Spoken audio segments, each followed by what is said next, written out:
samim tim što smo primljeni, dali su nam zaista poseban tretman. Naime, naši profesori su ljudi koji rade u Evropskoj komisiji, Evropskom parlamentu, bivši ministri. Naprimjer, moj profesor ekonomije je bio Dominik Štroskan, koji je sada direktor MMF-a, koji nam je ovih dana jako bitan.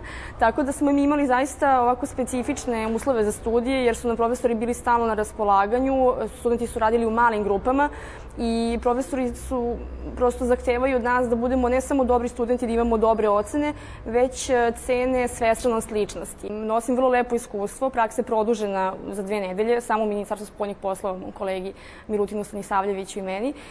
Bilo je vrlo interesantno jer sam imala priliku da upoznam rad celog ministarstva, jer smo išli od sektora do sektora i upoznavali smo se sa ljudima koji tamo radi i oni su nam pričali o svojim iskustvima, šta je dobro, šta bi trebalo popraviti i mislim da je to vrlo korisno za mene jer su te prakse vrlo cenjene. Nas zapravo na fakultetu podstiču da već tokom studija imamo prakse, iako je to praksa u ministarstvu naše države, to je onda veoma cenjena stvar.